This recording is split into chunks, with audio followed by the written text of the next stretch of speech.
Jai Gopi Jana Vallabha Girivaradhari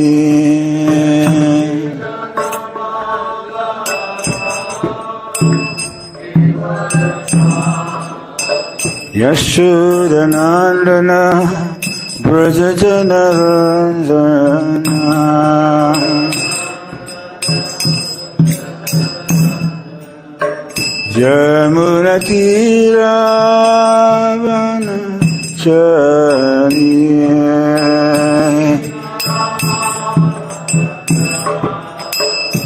Jaya Radha Madhava Kunja Bihari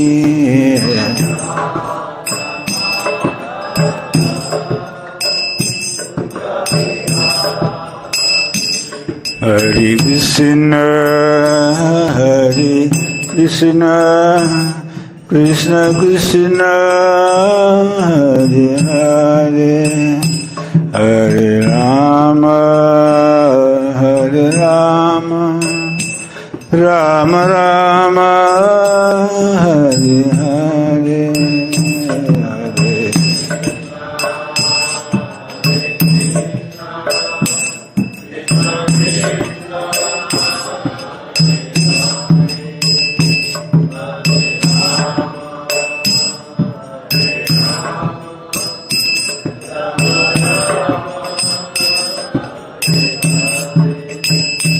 Hare Krishna, Hare Krishna, Krishna Krishna, Hare Hare, Hare Rama, Hare Rama, Rama Rama, Hare Hare,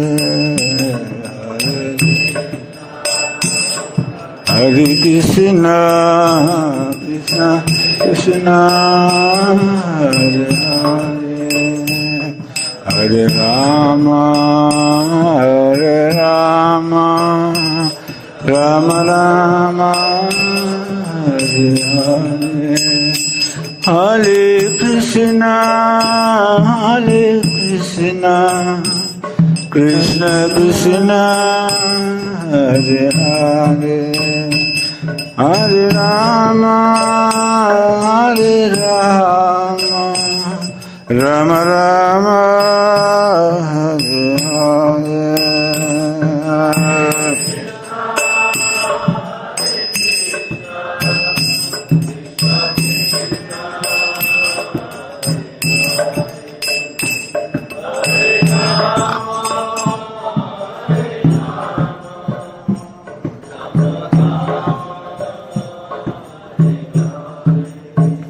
Hare Krishna, Hare Krishna, Krishna Krishna, Hare Hare, Hare Rama, Hare Rama, Rama Rama, Hare Hare.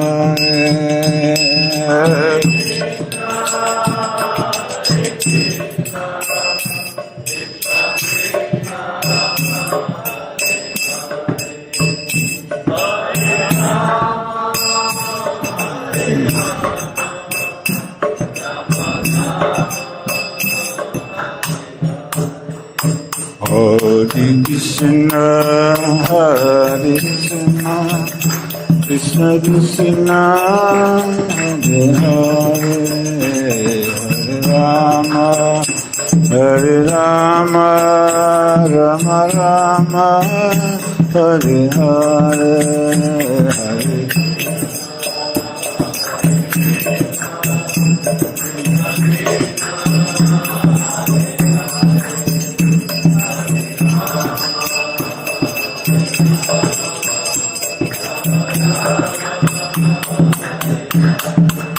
Hare Krishna, Hare Krishna, Krishna Krishna, Hare Hare, Hare Rama, Hare Rama, Rama Rama, Hare Hare.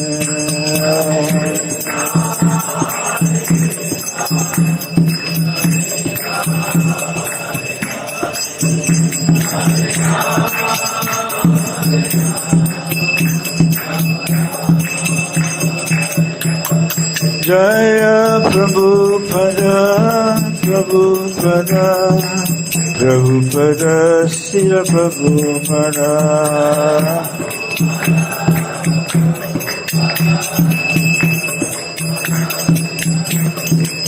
Jai Krishna Balaram, Krishna Balaram, Krishna Balaram, Jai Krishna Balaram.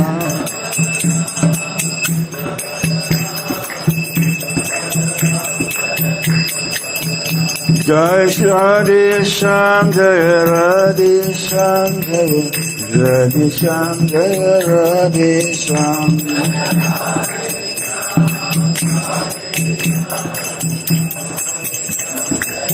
Nitai Gaura Hari Bol, Hari Bol, Hari Bol, Nitai Gaura Hari Bol.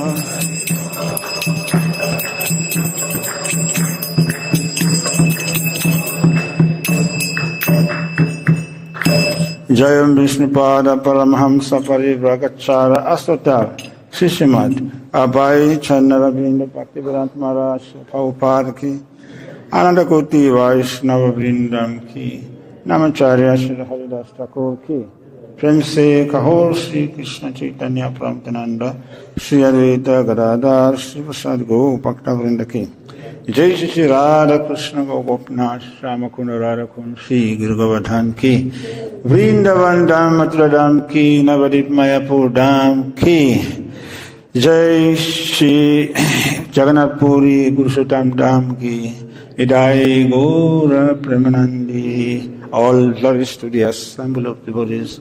All glories to the assemble of the devotees. All glories to Shri Shri Guru and Shri Gauranga. Narayanam namaskritya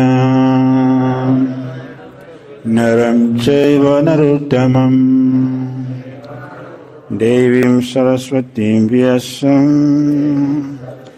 tato jayamudiraye nashta praisvabhatrishu nityam bhagavata sevaya bhagavati uttamasloke Bhakti Bhavati Naistiki.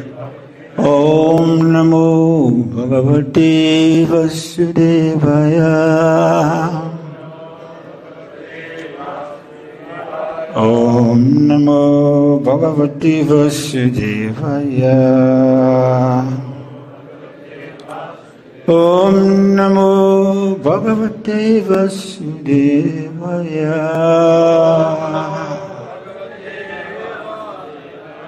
Om Namo Bhagavate Vasudevaya.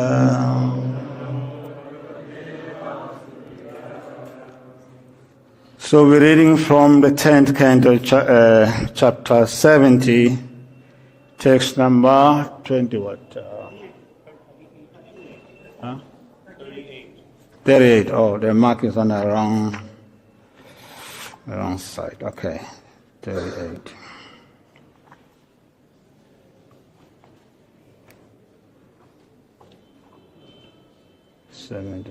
No. The cold is really holding things. Okay, there it is. Text number 38. Tavehitaṁ ko arhati sādhu veditum māyayēdaṁ sṛjato niyacchataḥ yāt vidyamānātmatayāvabhāsate tasmai namaḥ sva-vilakṣaṇātmane tavehitaṁ rhati sādhu vedituṁ sva-māyayedaṁ sṛjato niyacchataḥ yad vidyamānātmatayāvabhāsate tasmai namaste sva-vilakṣaṇātmane. The next person can chant. tavehitaṁ korti sādhu vedituṁ Tavehitaṁ sādhu māyayēdaṁ sṛjato niyacchataḥ māyayā vidyamānātmatayāvabhāsate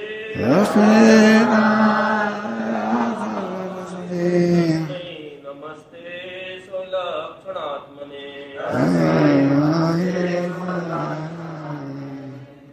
Vedituṁ korati sādhu vedituṁ Vedituṁ sādhu vedituṁ sva-māyayedaṁ sṛjato niyacchataḥ sva-māyayedaṁ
Translation.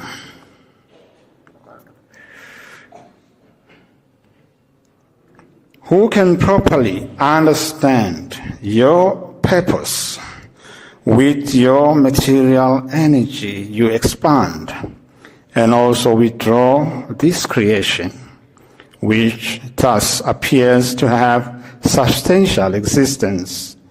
Obeisances to you, whose transcendental position is inconceivable. Purport. Srila Prabhupada explains Narada's realizations as follows.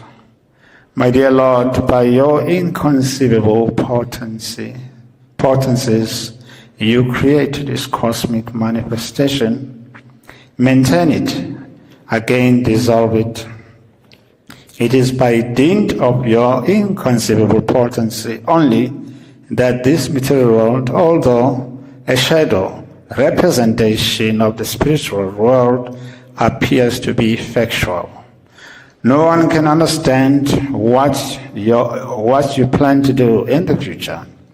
Your transcendental position is always inconceivable to everyone. As far as I'm concerned, I can simply offer the word sva-vilakṣaṇā-ātmane also indicates that Lord has his own unique nature and characteristics. No one is equal to God or greater than God. Om Ajnana-timirandasya Jnana Shalakaya Chakshurumidam Jena tasmai Shri Gurave Namaḥ. Jai Shri Krishna Chaitanya Prabhu Nityananda Shri Advaita Gadada Shivasari Gaur Bhakta-vrinda. Hare Krishna, Krishna Krishna, Hare Hare, Hare Rama, Rama Rama, Hare Hare. Hare Krishna. So first I would like to thank all of you for joining in with us here. Of course, I'm a visitor. I'm just appreciating the fact that you have given me the opportunity to be in your association here in Rajbhumi. We preach outside of India, so when we come here, we appreciate your association, which help us to become more rejuvenated or be more reminded of Krishna. So here, this is kind of 11th canto, which continues with the leelas of the Lord. So when we look into Bhagavatam or any book that teaches knowledge, the knowledge that we acquire or what we are hearing fits into three categories. One is that we get to know, we acquire knowledge which is theoretical. And then the second category is that it fits into what is we call practical application. And then the third category is that we learn about values. Values means what is important about this particular subject. So in order to come to that clear direction, now we look at Bhagavatam from the point of view of Sukadeva Goswami. And then in the second canto, he gives us a clue as to what Bhagavatam consists of. He says, Atra sargo vishakascha stanam pushanam uttaya manvantare isha anukata nirodo muktir ashraya. He explains that Bhagavatam is the answer to all questions. Why? Because it teaches us about the creation of the ingredients, sarga, teaches us about visarga, the creation of living beings, beginning with Lord Brahma. And then Bhagavatam explains about the planetary systems, the special favor given by the Lord to those who abide by His laws, and then the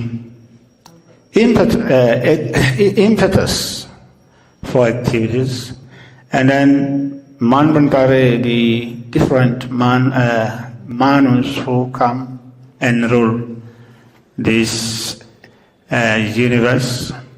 And then it explains more about the science of God, how to go back to Godhead. It gives understanding about liberation, mukti, nirodha, ashraya. And then in the end, it gives us understanding about the shelter, the ashraya. This Prabhupada translates that as sumumbon. So now here we are hearing about that ashraya, who is Krishna. So Krishna has two types of, he enjoys himself or enjoys pastimes in two ways. Parakiya ras and swakiya ras. So in Raj is, parakiya ras. And then in Dwaraka, that is swakiya ras. So here we are being introduced to those pastimes of Dwarakadam, which are purely on swakiya ras.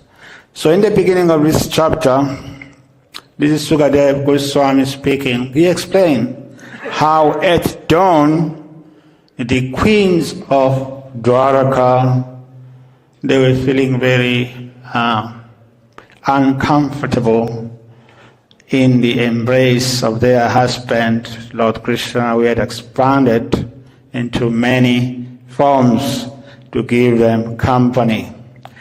And as the Brahma Muhurta approaches, he explains that the roosters began crowing, and that gave the sign that to the queens that now they are going to be separated from Krishna.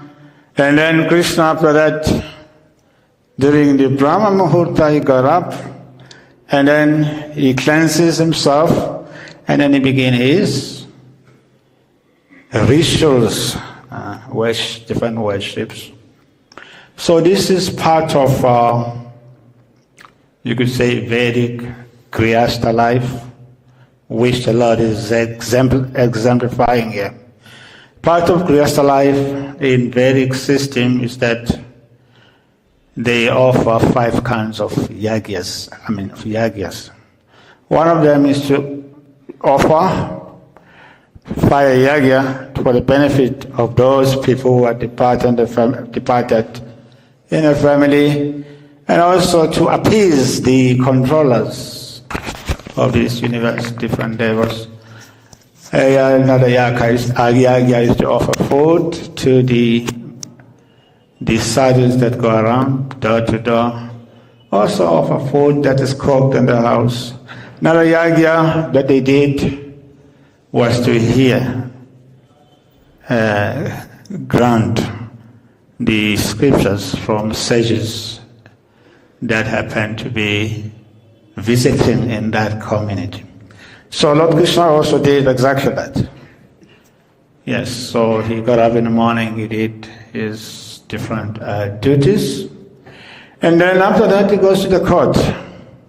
And then in the court he is Dwaragadish, he's like a king, and then he's dealing with different ministers like that.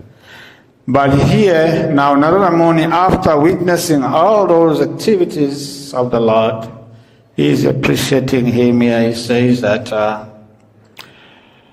who can properly understand your purpose with your material energy, you expand and also withdraw this creation, which thus appears to be substantial, to have substantial existences. Obeisances, actually, whose transcendental position is inconceivable. So this term inconceivable means that the Lord cannot be easily understood. Just like in the 7th canto, there's a word used for that, is Duranta Shakti. Those who went through Bhaktivedanta course, it comes out in the exam. Duranta Shakti refers to the Lord as one whose potencies cannot be easily understood, and also his acts. So you see that Krishna's activities are not easily understood.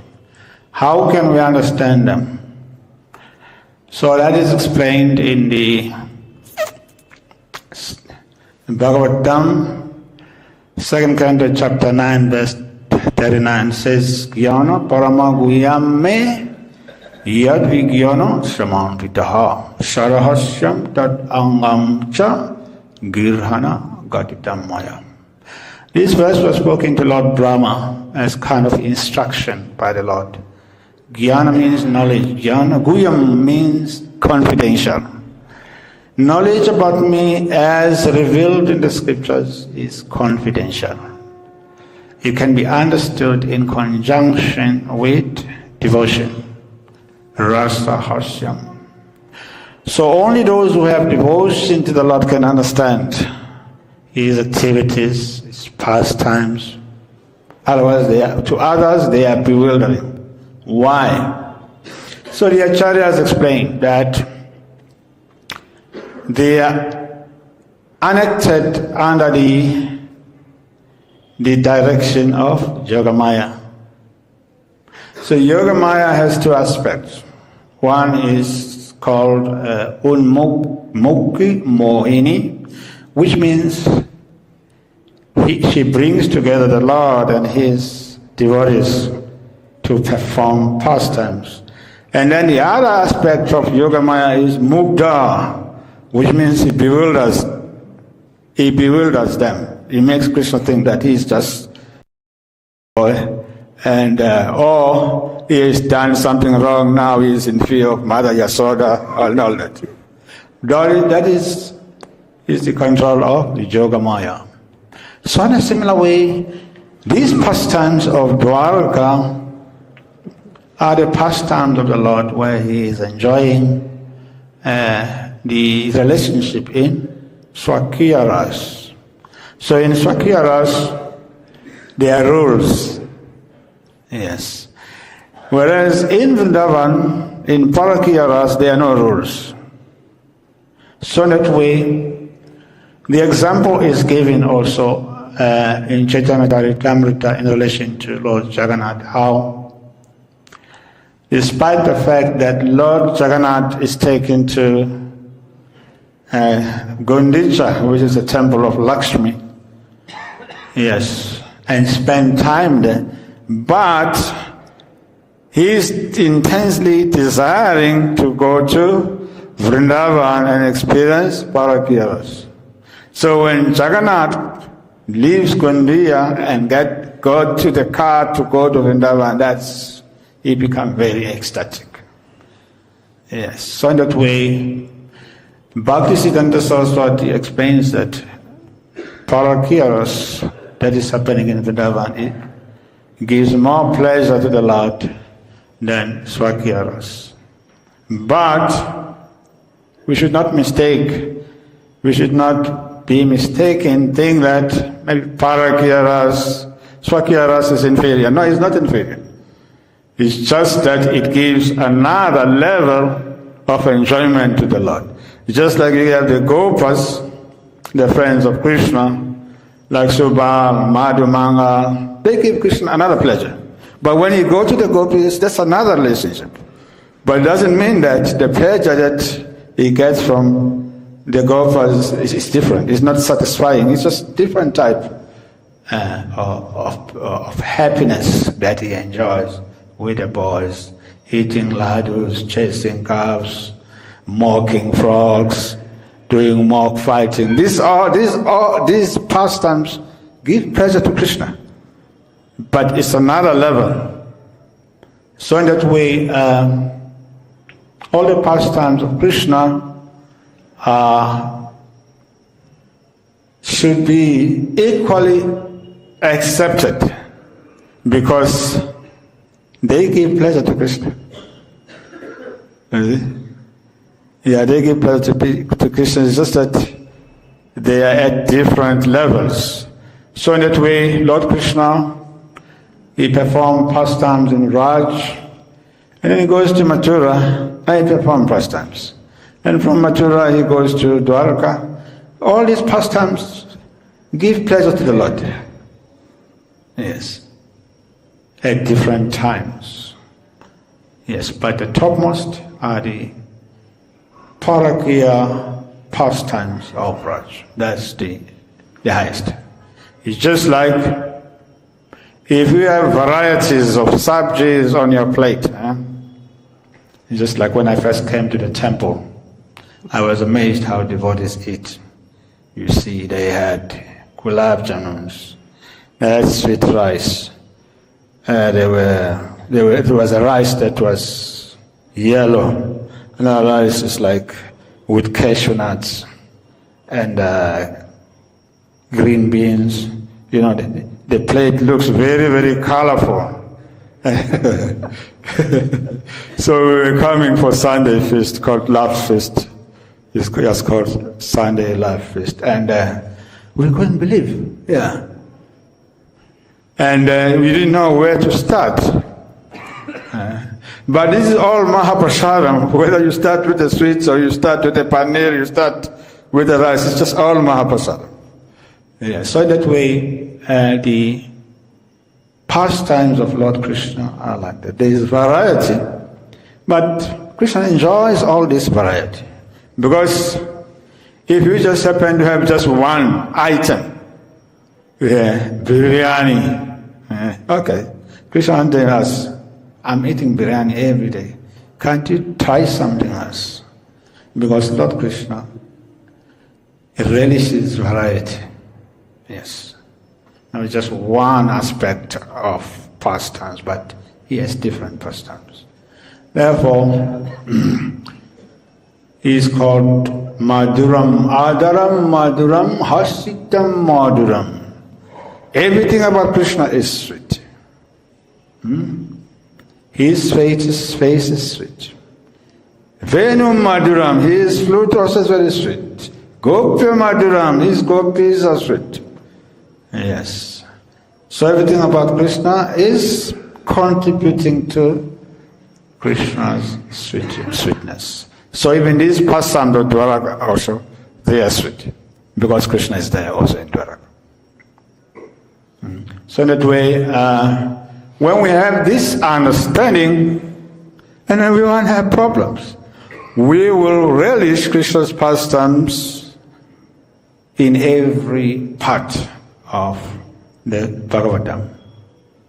When Krishna is killing the demons, that is called Naimittika Leelas. They are enjoyable also. He kills the demons and then he calls the boy, they have lunch, as if nothing happened. For them it's just, it's just a game. The demon will come, the boys, they are not afraid. They know Krishna will just do the same thing, will do away with that demon, and then they continue playing the games. So in that way, Bhagavatam, or this part of Bhagavatam, is giving us that aspect of art. Why? Because when you study different denominations or religions, you'll find that they have core beliefs. Like when you go to university, you study many religions to get a degree in theology. So one of the things that you study is like, most of the things that you study is what are the core beliefs of this particular faith. For example, if you ask the Christians, what does it mean to be religious to your people? Most probably the answer that you will get is that you have to accept the passion of Christ. That Christ allowed himself to be crucified for the redemption of man's sin. That's why they always, Jesus loves you, because he died for you. You can say anything, but they will be stuck on that point in so many ways. And then if you ask those who follow Judaism, their belief system is different. Is that you have to accept the laws of Judaism, which are similar to what they call the Ten Commandments in the Bible. And then you have also to observe the Jewish festivals like Yom Kippur, Shofar, the Sabbath. They don't cook on Saturday. It's like they eat food that they prepared the day before. So then you are religious according to that faith. And then you come to Muslims, you ask them, what does it mean to be religious? The answer that you'll get is that you must come to this conviction that there is only one God, that is Allah. There is nobody else. only Allah. And then we have to follow the namaz and different prayers of Islam and etc. And then you come to the Hindus. You get different answers from different Hindus, isn't it? What does it mean to be religious? It differs according to different people. Come to Hare Krishnas. I don't want to embarrass you, but you have different reasons also. Some of you will say to chant 16 rounds and follow regulative principles. Some will say to be Krishna conscious means to follow all the morning programs from Mangalati up to Bhagavatam class. That's good. Or someone will say to develop love of Krishna. And that's good also. Yes. So we will have so many answers to this one question. What does it mean to be Krishna conscious? So the answer is given by Lord Krishna himself in the Srimad Bhagavad Gita, 8th canto, in 8th canto, verse number 2. So before that, Lord Krishna told Arjuna that those, or in the end of 7th chapter Bhagavad Gita, 7th chapter has only 30 verses. Verse number 30, he says to Arjuna, those who are in full consciousness of me as the Supreme Lord, the Supreme Lord who is the governing principle of material manifestations, who is the governing principle also of demigods and of all sacrifices. And he says those people will understand him, will understand me and know me as the Supreme Personality of Godhead even at the time of death. That propels Arjuna to ask a question in the 8th chapter. He asked many questions, but the last question which comes out in the 2nd verse is, what does it say? It says, who is the Lord of sacrifice, referring to the Supersoul, and how will those engaged in devotional service know you at the time of death? Because Krishna says they will know me at the time, even at the time of death. So Krishna gives the answer that the answer is Smaran. Anti Kali Chamam Eva Smaran Kali Varam. And whoever would remember me alone at the time when he quits this body, he says that person will attain to my nature, for that there is no doubt. So that's what it means to be Krishna conscious.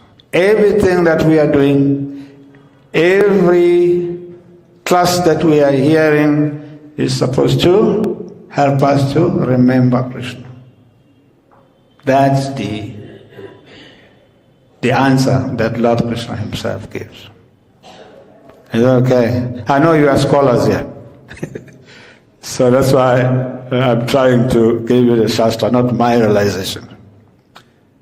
In Vrindavan and Mayapur, there are so many scholars in the audience. So that's what it means to be Krishna conscious, according to Bhagavad Gita, chapter 8, verse number 2. That's the answer the Lord gave. So now, this Smaranam, or remembering Krishna,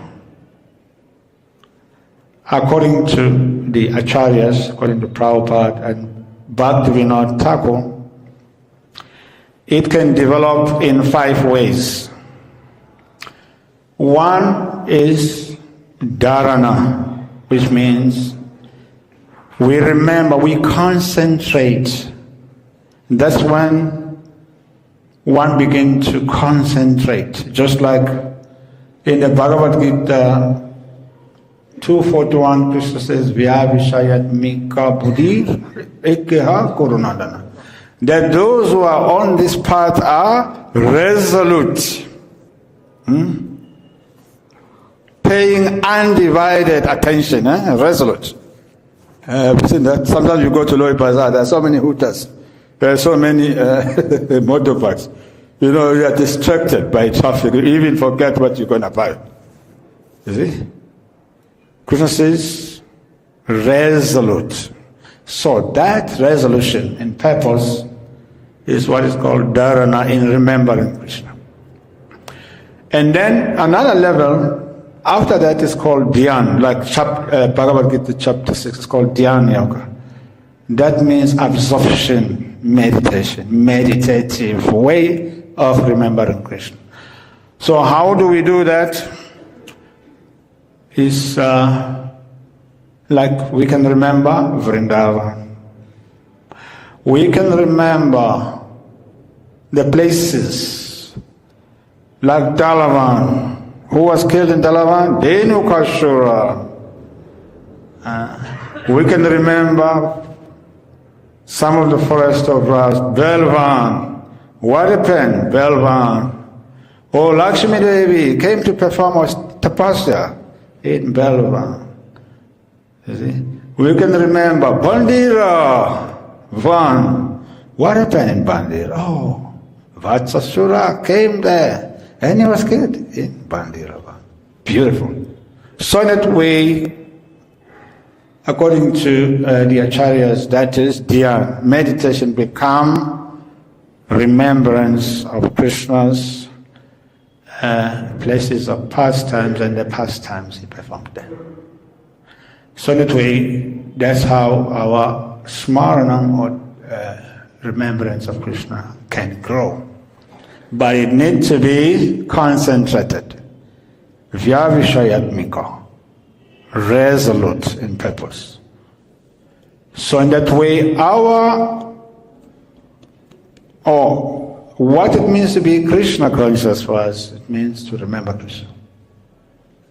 In different ways, whether we are doing books, whether we are pujaris, cooks in the temple, our purpose is to remember Krishna. Because while we are cooking, we are remembering that we are cooking for Krishna. So cooking becomes the means for us to engage in smarana. So in that way, every activity that we are doing is meant to help us to remember Krishna. So that's what it means to be Krishna conscious, or to be religious according to us. It means to remember Krishna. Thank you very much. Now you may ask questions. So these pastimes are also helping us to remember Krishna in Dwaraka, in his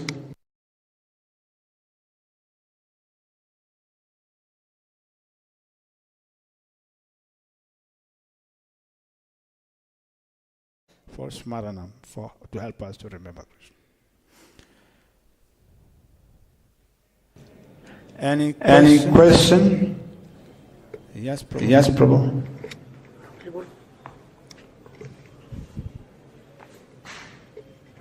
Maharaj, thank you for the explanation. A little bit analytic. I was just surprised, we're talking about, you emphasize about remembrance. I have a belief that remembrance does not exist in isolation. If there is no practice, how do one remember? If one does not go through the process of learning how to cook, how can you cook? So I want you to a little bit clear that aspect, that what you draw your attention that how one can be religious. You cite Bhagavad Gita and so on. So if there is no practice, how can this remember occur? What is your question? That is my question. If there is no practice, how can one remember? How do you practice smaranam? How to practice remembering Krishna? If I was not told what Krishna consciousness is all about, so how can I remember what Krishna consciousness is all about? So that is my question. My question is, if Well- there is no practice, how can one remember? No. The people who remember Krishna are the people who are already Maharaj, I'm practicing. sorry. Let me just give it a synopsis of my question. If a student does not enter the class, then how can he get a degree of a course he have choose to read? No. You see, you have to understand that bhakti is a process. So this process, you just begin, just like in school, you begin with primary school, secondary school, etc. So, bhakti begin with meeting devotees, and then from meeting devotees you hear about Krishna consciousness philosophy from them. And then you associate with advanced devotees. You get a guru who takes you furthermore. That's why we say, Om Agyana Timirandasya Gyananjana Shalakaya Chakshur Omidam Jena tasmai Sri Gurave namaḥ. I was born in the darkness of ignorance, and my Guru Maharaj saved me by giving with the torchlight of knowledge. So that's why we always say these prayers in the beginning, because that's where we come from darkness. By coming in contact with devotees, we got the torch of knowledge. Yes, so we learn how to remember Krishna. See? So how do we learn how to remember Krishna? During the Bhakta training in the temple, whether you stay at home or you are in the temple, it's the same thing. The devotees will always come and train those who live at home, how to offer arhati at home, how to offer food, how to chant the holy name. So all these devotional activities are training us how to remember Krishna. That's how we end up remembering Krishna. That is there already. There is no separate process of remembering Krishna. All these activities, hearing classes about Krishna, how Krishna was in Vrindavan in his youth, how Krishna killed Putana, how Krishna killed Dhenukasura. We hear these things every day. We hear about Prahlad Maharaj's meditation. We hear from Bhagavatam about Dhruva, how Dhruva was troubled and he went to the forest under the instruction of his mother, how he met the Lord in the forest. So this, it reminds me of Krishna. It reminds us Krishna. There is no separate training, but our activities in Krishna consciousness are inclusive. You understand? But if one wants maybe something more deeper, just like we chant japa, yes, in our own way, but there are deeper ways of chanting japa. Also, if one wants a special training in that, that is available. Yeah, but generally, our teachings include teaching people how to remember Krishna. Even if we teach people to chant Hare Krishna, you will see that sometimes in Africa, I'll be walking, across the street in Nairobi, dressed like this, and people who had met devotees will say, Hare Krishna. They will greet by saying Hare Krishna. So in that way, indirectly they are remembering Krishna, because Krishna is not different from his name. So everything that we are doing is kind of like training us to remember Krishna, our activities. But if someone wants separate kind of training, deeper meditation is something different, but our activities are inclusive. They train us how to remember Krishna. China. I raised the question based on your explanation, citing different Oh, yes, yeah. I raise this question. It's not that I don't understand what I'm saying. I understand what I'm saying. I understand what you have explained. And because you have raised different aspects of different religion, the way they see being a religious person.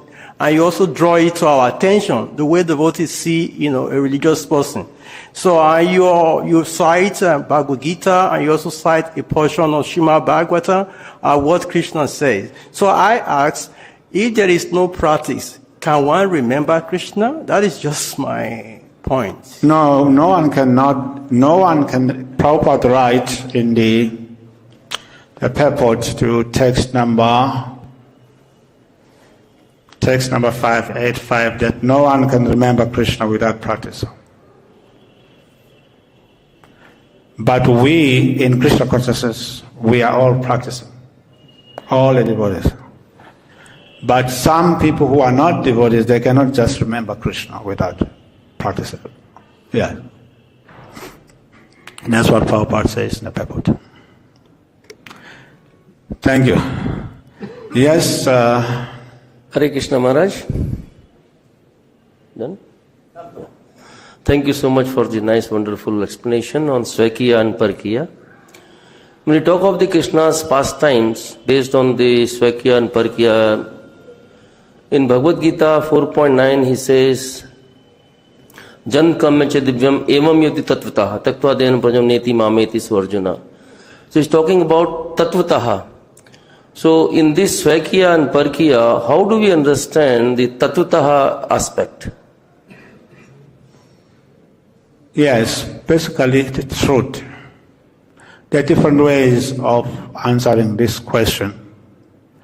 The tattva in Parkiya, how do we understand the tattva in Parkiya? Some speakers will give different answers because of different points of view. But in that sandarbha of Jiva Swami, which expands from the verse in Bhagavatam 1 to 11, Yad-yanam advayam brahmiti paramamiti bhagavan iti sabditi. That the Lord is understood in three forms as Brahman, Paramatma and Paramatma. So in Tattva Sandarbha, because it's a commentary of Bhagavatam, says that when we talk about the absolute reality or the absolute truth, we are referring to that entity of, what do we say, absolute purity, absolute inevitable. Why? And they are giving different reasons. One is that this absolute reality, what we call Bhagavan or the Supreme Lord, takes assistance from his potencies. And another reason that they give is that even though the Lord takes assistance for every lila, he takes assistance from his potencies, these potencies cannot have any existence without the Supreme Lord as their absolute foundation. So, in that way, whether the pastimes are Dwaraka pastimes or Vrindavan or Mathura, they are on the absolute platform. Like Prabhupada gives an example that we are not interested in war, but we are interested in Mahabharata war because Krishna is there. You understand? Yeah, that's a way of understanding. So, in that way, we can understand also Krishna in truth in all his pastimes.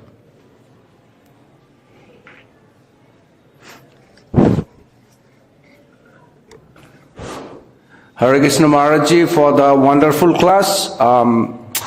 It is mentioned that a householder should go through Pancha Suna Yagya. There is Pata, there is Homa, there is Saparya, there is Tarpanam, and there is Bali. But these days, we find it difficult to follow the Pancha Suna Yagya as a householder. So is there any alternative that can be applied so as to get rid of not following these Pancha Suna Yagya? Yes, but there's a reason for that, why they are following Pancha Suna Yagya. The purpose is moksha. So it is explained that these activities fall in the category of prayaschitam, purifying activities which help us to be released from any bondage that was accumulated in the past karmas. That's the reason why they engage in these activities. Or these activities are prescribed for that, for elevation of that jiva. So your question, is there any other way? Yes. So in the Bhaktivinoda Thakur explains in the Sri Krishna Samhita, one of his books, about this process of prayaschitam, that it can be done in karma. Karma prayaschitam is like what they call here in India Chandrayana, where you fast during the waxing and the waning of the moon. That's another way, according to Bhaktivinoda Thakur. The third way is that of jnana. Jnana prayaschitam is when you repent. And then the third way is bhakti. Bhakti prayaschitam, by engaging in activities of devotional service. So how does it work? So when you do prayaschitam through karma, what happens? The influence of past activities, past karma, may stop. But the desire, which is the cause of our actions, may remain, as well as ignorance, which is the root cause of desire. When Bhaktivinoda Thakur explains that when we do prayaschitam through jnana, or the process of repenting, that kind of like can stop the reactions from past activities, as well as the desire. Desire can be destroyed by that process. But still, the root cause of desire, which is ignorance, that remains. That can only be destroyed or removed when one engages in devotional service or bhakti. Why is that?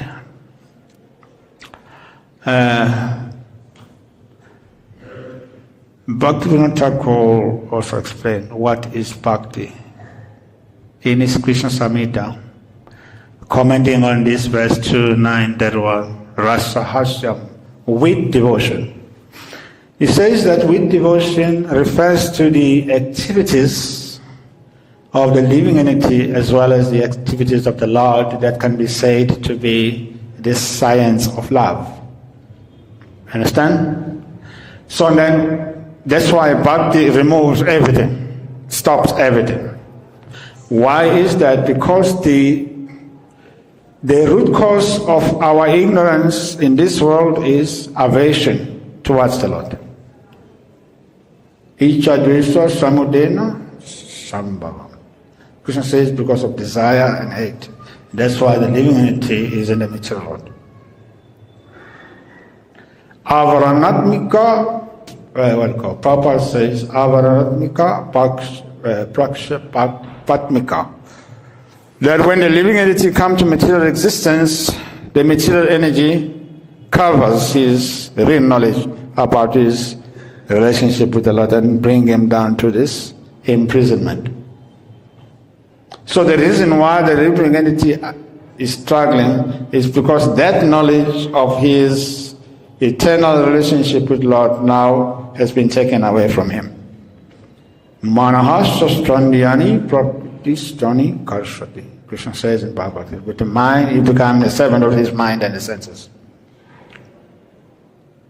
So when you come in contact with devotees and that knowledge is reawakened again, you know, oh, I'm Aham Brahmasmi, I'm Spirit Soul, I'm just under the control of my mind.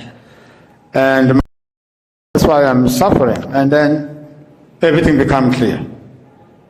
Everything stops.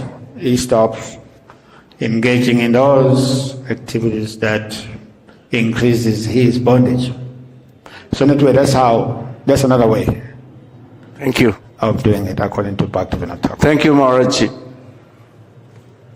Okay, thank you very much.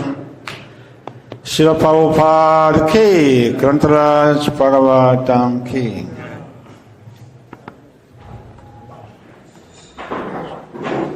Dhanyavad.